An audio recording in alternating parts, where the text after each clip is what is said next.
Get your ears wrapped around the Golden State Media Concepts Basketball Podcast. All the scoop you need to know from college basketball to the NBA and even March Madness. News of your rising stars. Topics on and off the hardwood. This is the Golden State Media Concepts Basketball Podcast.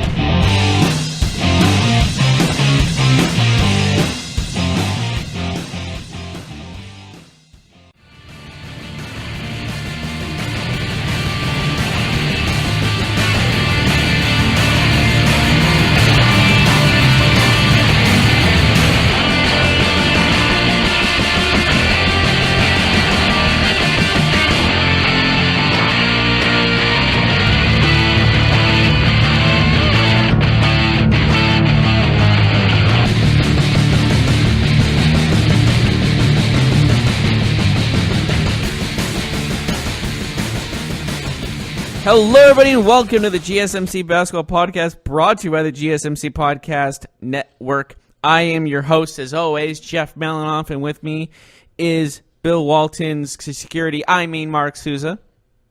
Bill Walton. I meant Luke Walton, excuse me. I messed up the joke. I'm ashamed of myself.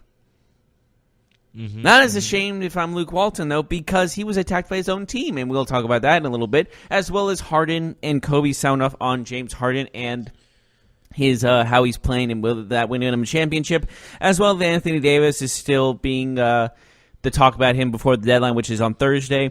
And as well, we're having a little fun, well, not fun, but we'll talk about what happened in college basketball in the women's league coming in a little bit. We'll tell you what happened in a certain game between the Lady Vols and the Vanderbilt team. I don't even know what their team name is. Vanderbilt's Commodores, right? So the Lady Commodores, I'm assuming, is their name? Yeah, maybe. Anyways, all right, moving on. We first are going to talk about Luke Walton because he was, well, Beasley wasn't very happy with his minutes, and there were some other teams or players, including JaVale McGee, and I forget what others. There was more than them two, huh? Michael Beasley and JaVale McGee were the two players reportedly. Was there? I thought there was another one. No? I mean, we don't know, but yeah. Well, they had to be physically restrained from Luke Walton, and it sounded like it was going to go to a certain Latrell Sprewell type of thing. Yep, it didn't come to that, but yes, it was reportedly very hostile in the locker room after the game, which is odd because the Lakers, won that game. No, they lost. No, was it against the Clippers? No, it was the Warriors game. The Warriors game, that's right. They didn't have LeBron, so. But they played tough. They lost it down the stretch. But regardless, you're not expected to beat the Warriors, especially without LeBron James. I think that might have just been the straw that broke the camel's back. That's just my guess, at least, of what the cause of it. Yeah, probably frustrations due to Beasley not playing that much this year. I mean, I think McGee lost a couple of minutes when they got Chandler, I believe. Yeah, for sure. I think that's what made Beasley him angry. Has hardly ever played. I mean, he never plays for them. He plays. I'm just trying to think of why McGee got frustrated. Probably about the same thing. It was reported that it had mostly to do with rotations, with minutes, obviously. So, yeah, that's where we are in February for the Lakers. That's what happens when your star player LeBron James misses 17 basketball games. I mean, you lose a little bit. You start getting a little frustrated. He did come back for the Clippers game. We know he sat for the Warriors game, of course, because you don't want to play him back-to-back, especially when he played 40 minutes against the Clippers. Made total sense to rest him, but sounds like he will be back in the lineup tonight as they travel to Indiana to face the Pacers. Yeah, and he's going to be back. Do you think he intentionally missed the Warriors game? Because he was back and then missed the Warriors game, and now he's back. Sounds kind of suspicious to me. Well, I mean, he played 40 minutes against Clippers. True, but just why would it be suspicious? I don't know, just avoiding them, it feels like. That's just to me personally. Well, I mean, look, he came back for the Clippers. You probably don't want to play back-to-back, and you're already going to chalk that one up as a loss. So, it makes sense to rest him versus a team that you don't think you're going to beat anyways. So, the games against Clippers and Pacers are more important than the game against the Warriors. Okay. more winnable. So, and plus he's coming back from a groin injury. I think it makes sense to kind of stretch out his minutes a little bit. Yeah, true. All right, fair enough. Mm-hmm. But he will be back against the Pacers, who lost Oladipo. So they are facing a wounded Pacers team. Is that a safe word to say, wounded team? Yeah, I mean, no Oladipo for sure. Yeah. Well, they seem to be. I think they're still going to make the playoffs. I think everyone still assumes that, but I think it just depends on where positioning they would be in. So it's to be determined. Mm-hmm. So we'll see how each team does and how they fare. Yeah, it is a big game, though. The Lakers do have a tough stretch of games. So this game, Indiana, yes, they're without Oladipo the rest of the year, but they are a good basketball team, and they are playing at home. So it will be a tough game for the Lakers, who they're still wounded, right? Like, they have Rondo back. Yeah, he just came back. LeBron, obviously, coming back from an injury. No Lonzo Ball, amongst other smaller injuries and things like that. But it is a stretch for the Lakers that they don't know if they need to win all these games, but they need to tread water. They're still a game and a half out of 8th place in the West, and when you have LeBron, you're not really too concerned about that with so many games left, but you don't want to fall behind 3, 4, 5 games. With 6, 7, 8, 9, 10. With 15, 20 left. You don't they did drop to 10th place. The Kings are now 9th, so they are in dire straits at the moment. Yeah, and it doesn't really matter about that. It's just about how close they are to 8th. That's the only really number that matters to them. True. So they're 1.5 out of 8th right now. Yes. They could easily be back. They're very fortunate that the Clippers are struggling at the moment. Yeah, so we'll see what happens. But the Lakers do need these wins, and like I mentioned, here in February, this is who they play. These are their upcoming games. They play at Indiana, at Boston, at Philadelphia in the next 3. Then they play the Hawks, but again, it's on the road, and then they host the Rockets. That's tough. It's not crazy to think they could lose all these games. Now, I don't expect them to. They probably win 1 or 2, but if they don't win any of these games, they could fall. They'd go under 500, and it might be a little bit tough at that point. Yeah, it sounds like their schedule does not benefit them in the slightest. Right now, they're 27 and 26, so if they lose, they're at 500. And we don't know what the other games will hold, so they might be under 500 by the time we come back next week. But, of course, all the talk about the Lakers right now is the chatter about Anthony Davis. The Anthony Davis drama. I haven't heard about this. Explain. We have 2 days left until the trade deadline. In about 50 hours from now, we will know if Anthony Davis is traded or if the Pelicans will keep him on the roster until at least this coming summer.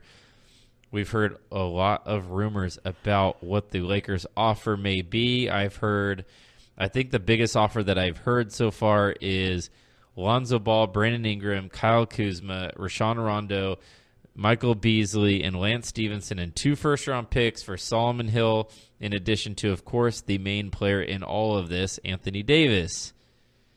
Yeah, we don't know what to believe because these are all it's all hearsay. Yeah, they seem to be sacrificing a whole lot, and understandably so, because the Pelicans are not going to accept for anything less. So it comes down to the questions of what are they willing to give up, and it looks like they're willing to give up a lot, but there's still more that the Pelicans want. They want 4 first-round draft picks, and the question is, will the Lakers accompany that with the players they are offering? We honestly don't know what's going to happen, but they have 2 days basically to respond to any other counter offers they have in store. But I think the question is, do you see it by Thursday, the deadline at, was it 3 p.m.? 3 Eastern? p.m. Eastern time. Yes, Eastern. Noon Pacific. Do you see Anthony Davis on the Los Angeles Lakers? I do. I think that what we're hearing about the Pelicans being resistant, or now there might be other teams that Anthony Davis might consider signing long-term, I think all this is a lot of smoke. I think what they're doing... And mirrors. Don't forget the mirrors. I think what they're doing the Pelicans, that is trying to drum up maybe another trade scenario where another team offers them some ridiculous over-the-top trade offer that either they take or that they force the Lakers to match, at least in their opinion. So I do believe that Anthony Davis will be heading out west in the next 48 hours. I truly believe this will happen. I don't think... But at what cost? I think it'll be all three of the young players plus more, probably close to what that reported trade was with 2 first-round picks and those players. Do you think he'll go to 4? No, I don't think they'll give up 4 first-round picks 3? and 3 prospects. That would be one heck of a blow to give up. I mean, that would be a lot to give up 3 first-round picks plus 4 more future first-round picks. I don't know. That seems like a high price to pay. There is still, we don't know what they're thinking as well. So they might pull the trigger. We honestly don't know because of the fact how important Anthony Davis seems to be to everybody, because of the fact he's arguably the best player in the league. He's only 25 years old. He has nothing but upside ahead of him. So it's honestly, some people say it's worth it. Some people say that's too much. But it all comes down to what the Lakers think. The interesting part about this for the Lakers is the Pelicans are adamant that Solomon Hill is attached to Anthony Davis. You know, they would do that to create that cap space. But I know that it's something that would be a tough pill to swallow for the Lakers, as they wouldn't want to assume Solomon Hill on the team. But, I mean, it is what it is. And I think if you're the Lakers, I think you got to make that move for Anthony Davis. I really do. It just makes too much sense to put Davis and LeBron on the same team, try and acquire another star along the way, and see what happens then. So, yeah. I don't know. Yeah, there is a lot of questions still to be decided because of the fact, we are 2 days away, 48 hours away, you say, from what's the word I'm looking for? We are 2 days away from having an actual a solution to this, because we don't know if he's actually going to stay or not. Because we honestly don't know if it's what if he stays in New Orleans? What does that mean in the future for not only the Pelicans, but for the Lakers? Do the Lakers benefit more from waiting till he's a free agent 2 years from now, or in the summer to trade him? We don't know. Yeah, you wait, but then you also give up 2 chances of winning a championship with LeBron James. 2 years of chances. Oh, yeah. Like that. I mean, look, if you're the Lakers, you signed LeBron James not for the future. You signed him to win now. You didn't sign him to win 3, 4, 5 years down the road, because LeBron's already 34 years old. He's going to be 35 after the next season. He's going to be 36 years old when Anthony Davis arrives in LA if they do not trade for him, you know? That's... How good will LeBron be at 36? We don't know. It's easy to say, oh, well, he's still one of the best players. Yeah, he is. But next year, would anybody be shocked if he was the 20th best player in the league next year? The 15th best player? I wouldn't be. I mean, a lot of times when Father Time comes knocking, it's immediate. You don't usually see a gradual decrease in play. You usually just see a guy kind of fall off the edge, you know? I'm going to give LeBron the benefit of the doubt at the moment. I'm going to give him about another 2 years. Yeah, but we don't know. He's never even been injured in his career until now.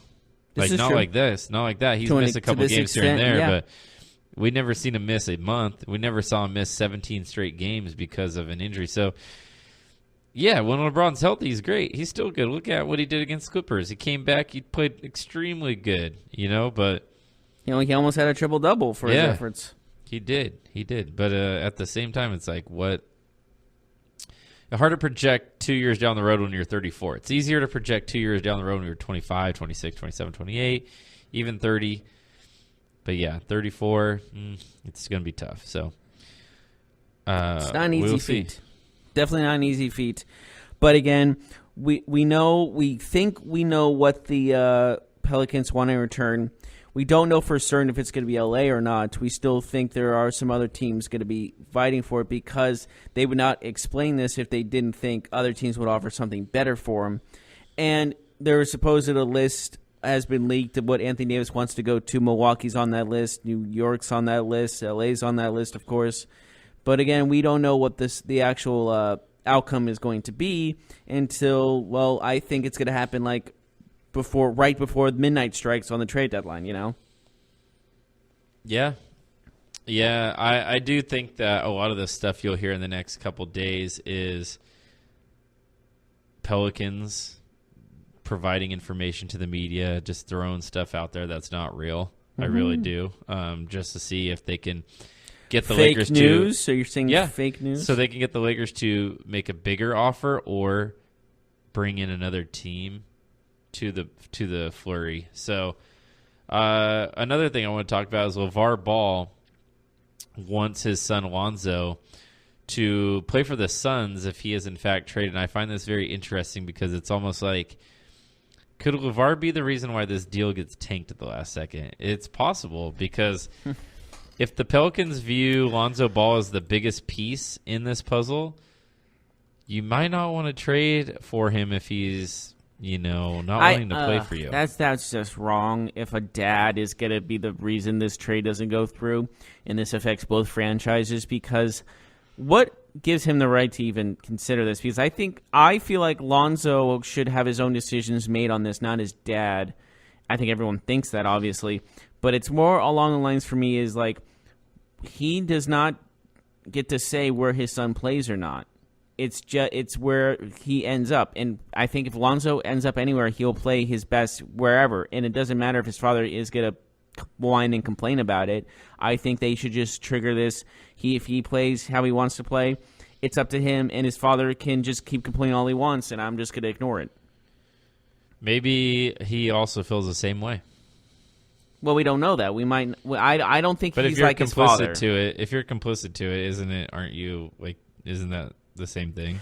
It's his dad. That's a completely different story in that aspect, in my opinion. Right. But I mean, like, if you don't write the record, if you don't say otherwise, right? Aren't you just complicit? Well, Lonzo's a very quiet guy. We don't know what he's saying behind the scenes here. Yeah. He's also his own man, and I think that if he wanted his dad to be quiet, or if he didn't feel like that, he would just say something, right? I think his dad's a whole nother level of different compared to other parents out there. But what does it matter? I think his dad's a little more controlling than people realize. I understand that, but it's not like Lonzo Ball needs his father to control his professional life, of course not. But Lonzo's not a kind of guy that talks in public either. So I think he's just going where the punches lie, Yeah, well, that's like my point here is that if Lonzo Ball didn't feel like his father feels, I feel like he would say something, or at least be like, hey, that's what my dad's opinion is, but, I'm happy playing basketball. I personally think wherever he ends up, he's going to play ball. I don't think he's going to, make a big fuss out of it, personally. Mm-hmm. I'm just not willing to give Lonzo a pass because he's passive or his dad. Look, he's a professional athlete. He's not a rookie anymore. He's been here. If he wants his dad to be quiet and he just wants to focus on basketball, I think he would say, hey, I'll play for whatever team wants me, period. But I actually think that Lonzo wouldn't want to play for New Orleans. I don't think Lonzo Ball would want to play for the Pelicans. I really don't. Mm-hmm. Well, to me... I think he was wanting to play for the Lakers as much as LeVar wanted him to, He went to UCLA as well. It makes sense. I mean, honestly, who really would want to go get shipped to New Orleans if they were playing in L.A.? If they currently were in L.A., it would be kind of a tough pill to swallow, Well, it's not like it's free agency. It's not like he has a choice in the matter. He can be. He doesn't have a choice, but he can complain. He can be like, "Dude, I don't want to go there. That sucks." Yeah, but again, once he complains, then I feel like it's going to be like, "Oh, he's just like his dad." And who would want that head case? Not only his dad, but now him in the line. Everyone thinks, "Oh, he's not like his dad. That's why he's kind of a product." Kind of like people are willing to take him now. Do people think that? I think so. I don't think he's like his dad. Not at all. Yeah, I don't know. He doesn't seem like his dad at all. He seems like just like, oh, that's my dad, and he just doesn't really care for it as much. Yeah, maybe. Yeah, but again, that's just how I feel personally. I think that Pelicans should, if they can get Bledsoe in this whole deal, they should pull the trigger. And his dad can go whine and complain all he wants, but I think his son's going to still play ball, and I think that's what matters most. And if he wants to whine and complain, his dad at least, then he can do it all he wants, and he's just going to get ignored the way that, and he should be. Yeah. All right, so should we take a break? We should, but first I want to talk to you guys about investing, because when investing and planning for your retirement, it's always best to get advice from the experts. Best-selling author Harry Dent, America's #1 economist, says the dark window is open. There's an opportunity to rapidly boost your retirement savings before the greatest stock market crash in American history. But this dark window won't be open for long. You can make up to 10 times the annual average stock market gain in just a few short months. Find out more by going to www.harrydentforecast.com. There's a very short time to take advantage of this dark window. So, once again, if you want to take advantage, go to www.harrydentforecast.com to learn more.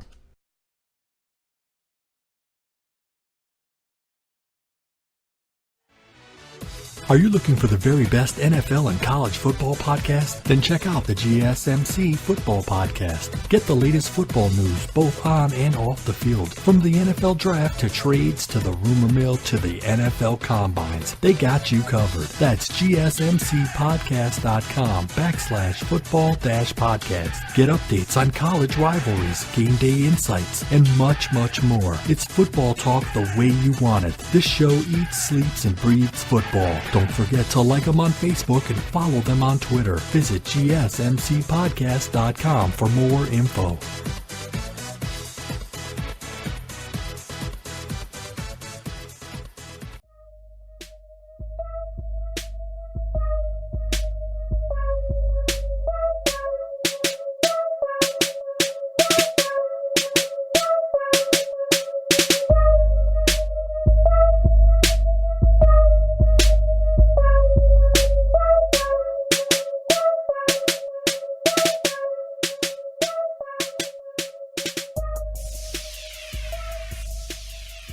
Welcome back to the GSMC Basketball Podcast. Finished talking about AD, Lonzo Ball, and some other things.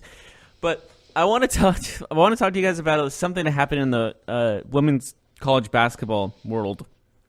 As the Tennessee Lady Vols were facing the Vanderbilt Lady, Commodores? Mm-hmm. And there was a first quarter, let's say, what's the word I'm looking for? First quarter, a stint of misses. Amazing basketball. Yeah, we can say that. And I know you're loving this, Mark, so I want you to describe it for the fans. I mean, there was 3 misses under the hoop, point blank. Rim checks. And then a fast break the other way. 1 against 2, but both defenders somehow move out of the way, leaving the streaking point guard with the ball heading towards the hoop with no one in her path, and she just bolted the whole thing. I mean, she hit that rim backboard area. She tried to lay it up. She hit the rim first. Yeah. Do you know where, what I'm talking about, where ball gets stuck between the rim and the backboard? Yes. That's where she shot it at. That's where it bounced off. It hits the rim, knocks off the backboard, and then is rebounded by the defense. In a stunning... Something similar almost happened to De'Aaron Fox last night for the Kings. He had a breakaway, wide-open dunk, and he mishandled the ball going up. Did he really? He mishandled the ball. Did he kind of make like how Curry, a couple weeks ago, Curry slipped when he was going up for the fast break dunk, and he dropped the ball. And... you know what Shaq said about that on Shaqtin' a Fool? He's like, no, he's my favorite player. That's biased, in my opinion. He should have been on Shaqtin' a Fool so quickly. Like, immediately. Right? Yeah. And yet he's not, because that's his favorite player. That's favoritism. Mm-hmm. And I'm assuming this Lady Vols game will be on Shaqtin' a Fool as well. I hope so. Maybe De'Aaron Fox's moment also. TNT tonight, the Raptors and Sixers play, so maybe they'll do it during halftime of that game. I love Shaqtin' a Fool. I don't know about. I think everyone does. I don't think it's stating the obvious, but there's something about like all of them talking like they're just friends watching bloopers. You know what I mean? It's not like scripted. It feels pretty genuine when they witness the bloopers, doesn't it? Yeah. I think that's what's great. Like Charles Barkley, Shaq, and what's his name? Kenny the Jet Smith. It just seems like they're all just friends hanging out. It just seems really, like I said, genuine and real. That's what I like about it the most, to be honest with you. Yeah. So let's talk about Kobe Bryant. He was on. Even when he's not playing, he's still relevant. He was on The Jump with Rachel Nichols and Tracy McGrady yesterday, and he talked about James Harden, particularly about how the way that the Rockets are playing, they do not have a chance to win the title, that it's not conducive to winning championships. Basically talking about Harden. You know, he's scoring a lot of points, but he's controlling the ball in almost every possession and whatnot. So what was your reaction to that? I understood it because, like I said, like he's also his supporting cast. That's the issue as well, in my opinion. And when you're in the playoffs, it's not a one-man show. You can't do it all by yourself. Like even Michael Jordan never did that. You know what I mean? It's this era of basketball where it's more than just scoring 45 points a game. You know, if you're cold, you have to hope your other players are doing that well. But I feel like once it comes to playoff time, everyone's going to be gunning for James Harden, and the other guys will have to step up, and they haven't done that this whole season. So that's where the issues come into play for me. Yeah, and Harden responded saying that Kobe's right. Like, it's probably not. That was a cool move on his part, I have to say. He did talk about how, you know, that's not how they want to play, but at this moment in time with Harden and Chris Paul and Eric Gordon having injuries recently, that Harden kind of took it upon himself and, you know, knew that he'd have to play, I guess, hero ball is what I like to call it. Play a little bit more hero ball temporarily until maybe they could recover from some injuries. So, I mean, I see what he's saying. Obviously, it's not sustainable. I mean, Harden's going to get tired at some point. He's not going to be able to beat the Warriors playing 1 versus 5. I mean, that's not going to happen. But at the same time, it can get you to the playoffs, sure. And at the same time, I think that's their goal, right? Look how tight the West is. If the Rockets had 3 or 4 less losses, they'd be out of the playoffs right now. Yeah, well, relying on Harden, I completely understand what they're doing to get to the playoffs. But once the playoffs come, they cannot continue to do this. And that's where I honestly can see them not getting out of the first round. Because I think it's coming to the point where they're going to rely so much on Harden that they can't win a game. Because he's going to be guarded so fiercely that other players can't get the job done. Yeah, so I think it's not really a thing. I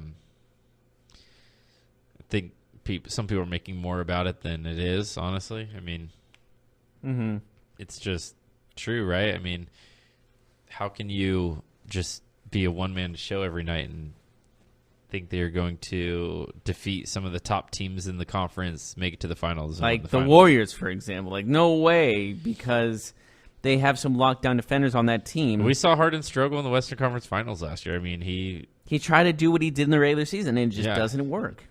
It can work a couple of times, but overall, it cannot get you to the promise. It cannot let you hold the trophy at the end of the year, you know?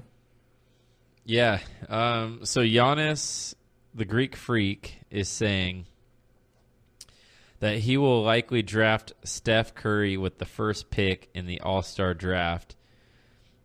He would be giving back to Curry for picking him first last year. What do you think about Giannis deciding on Curry that he might be the number 1 pick in the All-Star draft? I think it's more along the lines of just like, it's for fun. You want to play guys you like, you're friends with. So it's not that big of a deal to me. I think it's just like, oh, we're friends. I want to play with you. And it's like, thank you for driving me first. Feel good. They're just friends playing together. It's an exhibition game. Really no matter of who gets picked first. I mean, I don't think there's any controversy or anything around there. It's just like guys wanting to play together. No big deal. Yeah, and I think it makes sense especially if you're Giannis, to pick someone who's like maybe the best shooter in the game. So I mean, he's Giannis is not a good shooter. I mean, let's just be honest. He's a great player, but shooting is his weak spot. If he works on his shooting, He is. I saw Giannis miss a shot last night where he was wide open for three. He airballed it by at least 2 feet. So it was so short. It was one of the funniest things. But I've yet seen. he's still one of the most. He's arguably one of the best players in the league that can't be stopped when it comes to down low. And like you said, if he works on his outside game, I don't think anyone can stop him. Mm-hmm. He has the potential of being an all-time great player. That's how talented he is. Mm-hmm. But it's all about his dedication. That's the problem there, unfortunately. Gotcha. Yeah, so I wanted to go back to the whole Lakers locker room stuff for a minute. Is Luke Walton going to survive as coach this year? I don't think so. I think this is the beginning of the end. It is interesting. I haven't seen LeBron kind of say anything either. I was waiting for him to say, you know what, Luke's our guy. Luke's the coach of this team. But I don't know. Maybe I missed it. But I haven't heard LeBron There's no talk defense. about it. There's been no defense of Luke Walton, has there? Which makes me wonder if the writing is Maybe on the this wall. is LeBron's plan all along. This is his mutiny idea. This is his evil plan. Yeah, I really don't know. LeBron is just like secretly like telling Beasley, you know, you're not going to play it a lot. You should talk to him about it. Maybe you should. And then he talks to Walton like, I think Beasley's coming after you. I would probably talk back and not have him, like, you know, behind the scenes being evil, like a Squidward-esque. Mm-hmm. So that's how I think this is going to go down. No, maybe not go down, but I feel like this is leading to the end for Walton as the coach of the Lakers. Yeah. All right, so I think we need to look at a trade that actually did happen, not one that's speculative, but one that did happen this weekend. Rodney Hood traded to Portland. The Cavs get back Nick Stauskas, Wade Baldwin, and 2 second-round picks. Not the most exciting trade. Not every trade can be Anthony Davis to the Lakers or something like that. But what do you think about this trade? I guess let's start on the Portland end. They received Rodney Hood. Yes, which is a big pickup. Like that can boost them into a playoff run right there. Like, I'm obviously not like to Warriors extent or anything, but I mean, it helps them hold on to a playoff spot in the West. He's averaging 12 points a game and shooting 36% from three at about 27 minutes a night. So he offers them, I think, some depth. At the same time, you know, they don't really give up a whole lot. They give up 2 second-round picks, 2021 and 2023. Wade Baldwin, who's kind of been a afterthought first-round pick in this league, and then Nick Stauskas, who's probably played on 17 teams, if I remember it correctly. I mean, since being drafted by the Sacramento Kings, I think Nick Stauskas has played on at least 5 or 6 basketball teams, I believe. So what did the Cavs get out of this? To get Stauskas, Baldwin, 2021 pick, and 2023 pick. Do you Honestly, think they get I anything only out of it? remember Stauskas from hearing Ron Adive, the owner of the Kings, going Stauskas. I remember seeing a documentary. He famously said that he is as big as Clay and shoots like Steph. That was the thing that the Kings owner Vivek Ranadive famously said when they drafted him. He's as big as Clay, or he shoots like Steph and is as big as Clay. That's exactly what he said. It might have been the other way around, but that's what he said. It's just wrong. So, like, that's not fair for him either, like, to live up to that kind of hype, too. So, honestly, Stauskas goes from team to team to team, and now he's on the Cavs. It just seems like his career is interesting. Yeah, but overall, I have to say that this is just some routine trade, help a team get to the playoffs. The other team's rebuilding. It's just that's how it's going. Yeah. It is what it is, right? It makes sense for Portland because, they're currently in the playoffs right now. Like, they're currently sitting. Whoa! I actually have some news. Basketball news, yeah. Yes, John Wall has just ruptured his Achilles in his slipper after slipping and falling in his own home. He's out for the whole year, for 1 year. Well, yeah. Are you kidding me? He slipped and fell in his own home. How bad was that fall? That's breaking news, really? John Wall, yeah, look, I'm showing him. Wow. Yeah, it's official. That John was, Wall that underwent was surgery. already like maybe the most untradeable contract. Yeah. John Wall underwent surgery for ruptured Achilles tendon, which he suffered after slipping and falling in his own home. He will be out for a year, which is, like you said, that contract is bad enough, so it just got bad to worse. Wow, that's pretty shocking, man. That is shocking. Especially just falling in your own home. Like, how bad was that fall? Yeah.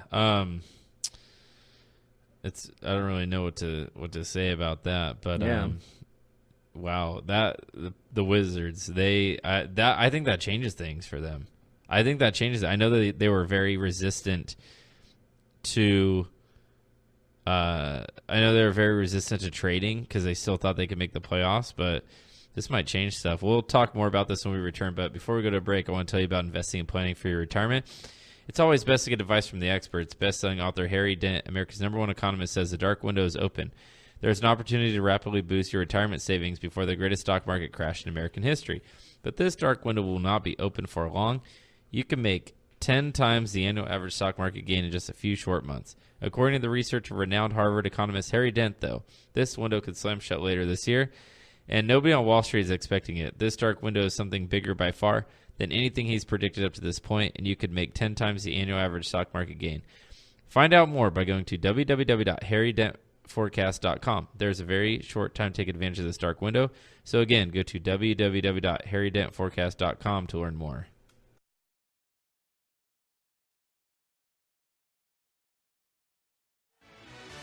Check out the show that's built on the MMA. From the UFC to extreme cage fighting, they got the fights covered. Check out the GSMC MMA podcast. Get the latest news on past or upcoming fights. Join us as we talk to and about some of the biggest names in the MMA, past, present, and future. When it's the fight game, there's just one show to check out. GSMCpodcast.com/MMA-podcast. Don't forget to like them on Facebook and follow them on Twitter. Visit GSMCpodcast.com for more info.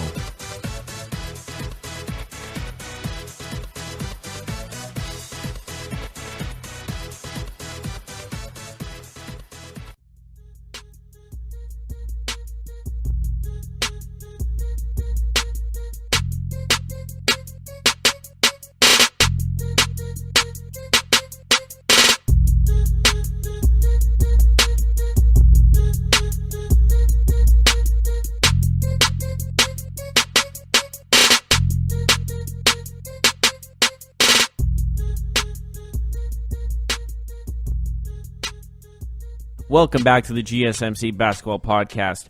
We're talking a little bit of John Wall, but I actually have some more LeVar Ball news, unfortunately. I don't know if you're entertained by him or not.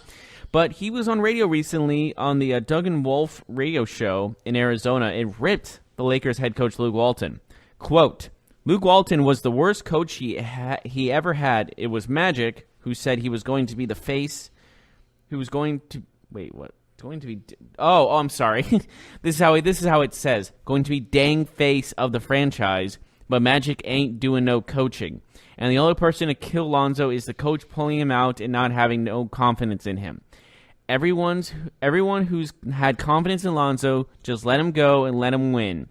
That's what he does. He wins.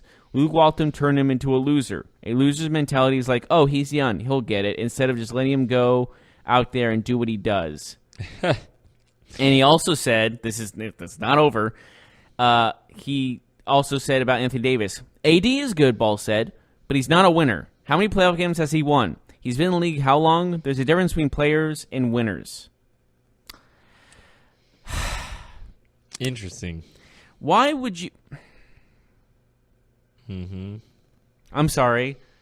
Your son's not near the talent or as good in any way, shape, or form as Anthony Davis. And Anthony Davis has had no one on his team and still made the playoffs. So what are you talking about? Yes. So this sounds like somebody who sees the writing on the wall and sees that his son is about to get shipped out of town and sent to New Orleans, which is a black hole for the NBA, in terms of franchises. Yeah. Going from one of the prominent franchises in this league to a franchise like New Orleans, which I can't say for sure they'll be playing in that city in 3 to 5 years, So, man, it wasn't going to be long before LeVar started talking, and I don't think he's going to shut up now, at least until through the trade deadline.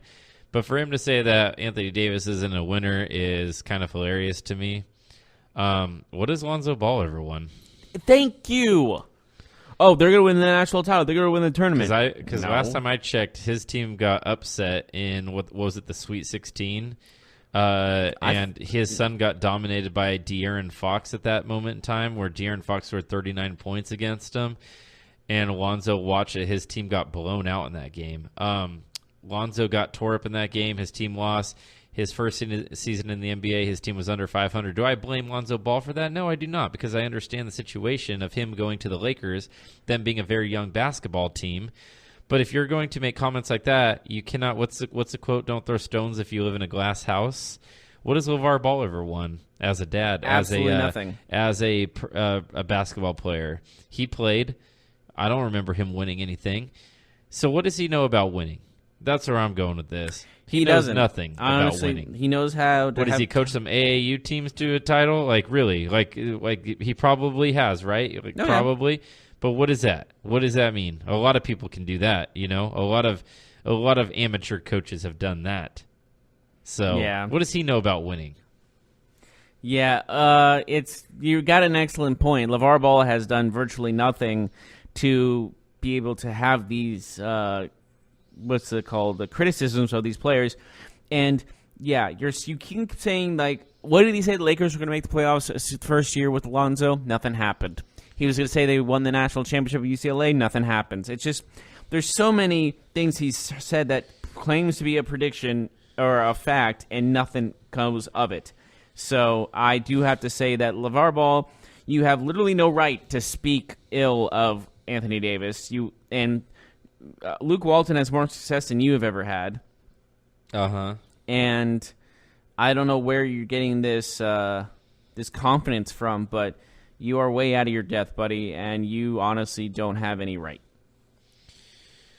Yeah, you know what it is. It's just a loudmouth. It's just a guy who continues to speak when he shouldn't speak.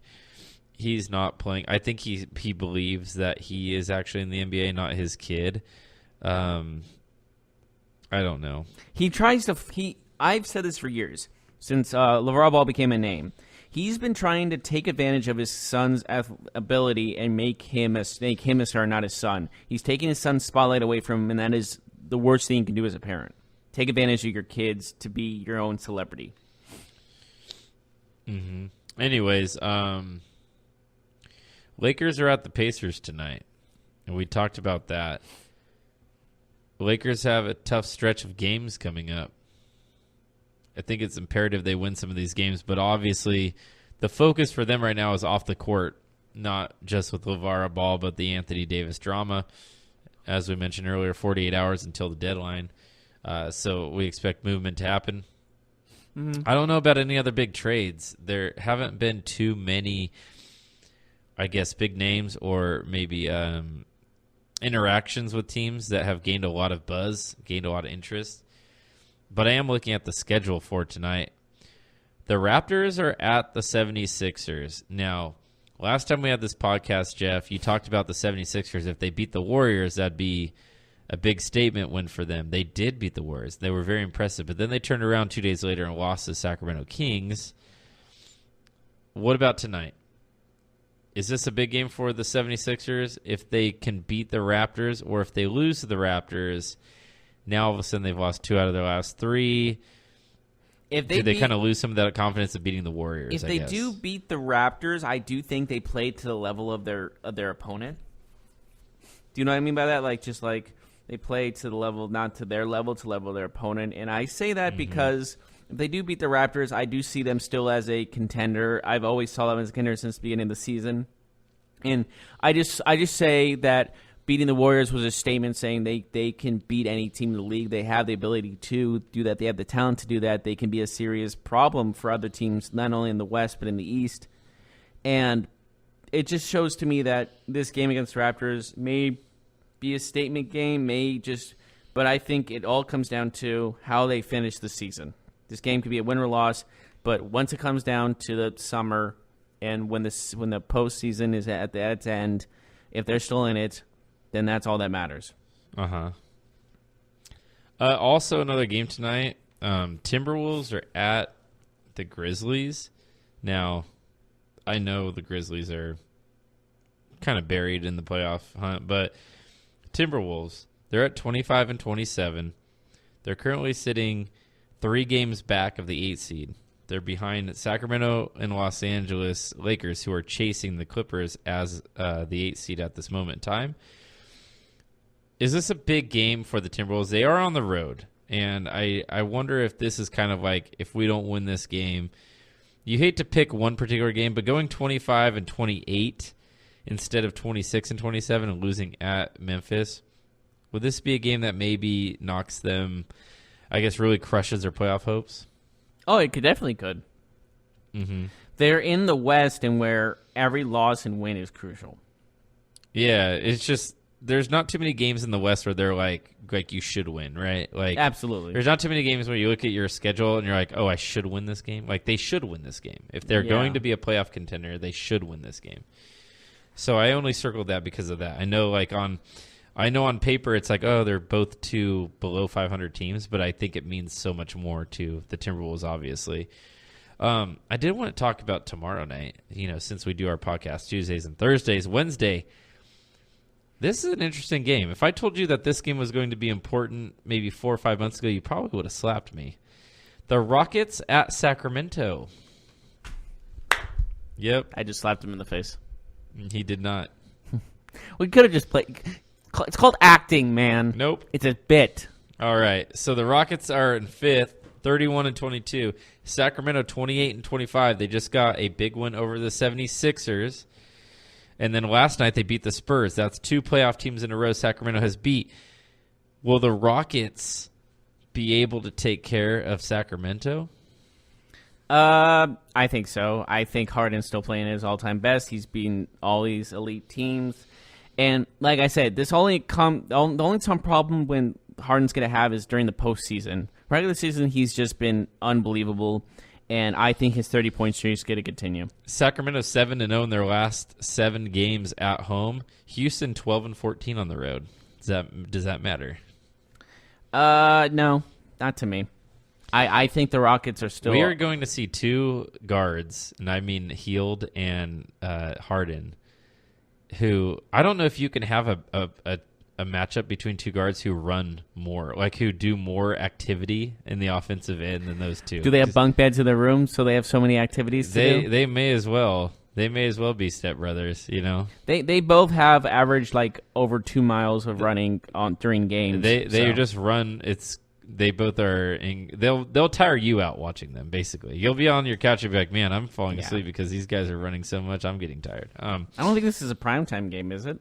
It is not. The primetime game on Wednesday night is Spurs and Warriors. Spurs at That's Warriors. So Spurs just lost to Sacramento. They're on their 8-game rodeo road trip. They do it every year, where the rodeo in San Antonio takes about 3 weeks, and they do it around the All-Star break. So they start off before the All-Star break and the road trip after.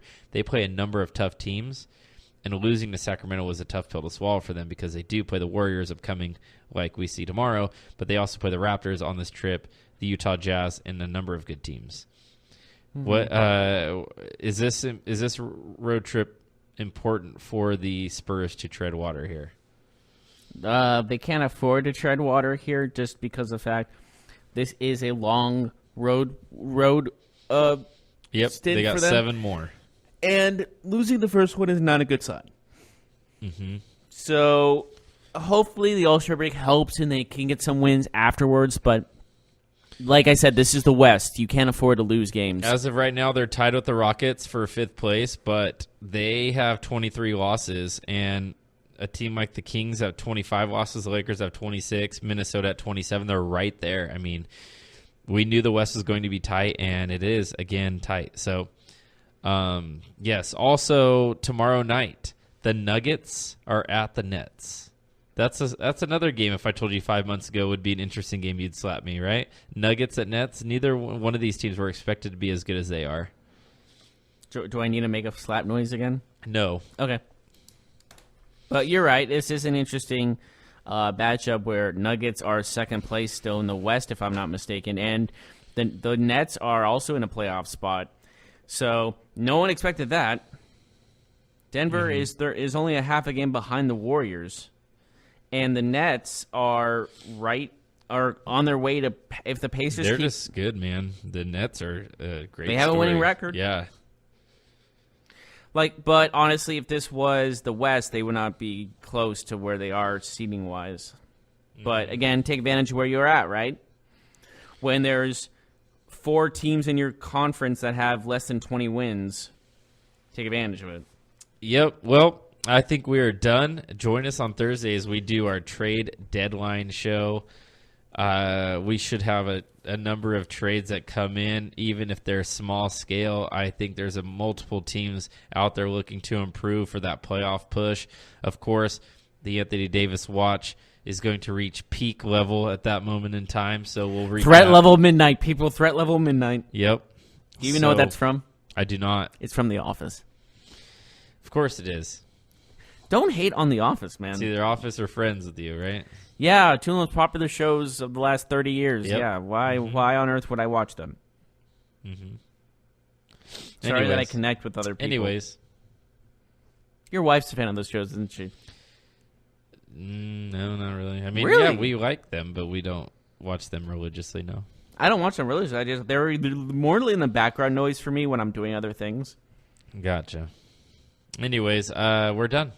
Okay, thank you for joining us, everyone. Please tune us in like you sound Thursday, where we see the end of the trade deadline, and we'll see all that good news, bits, tricks, and twips. As always, I'm Jeff Malinoff. That is Mark Souza, and we'll see you next time.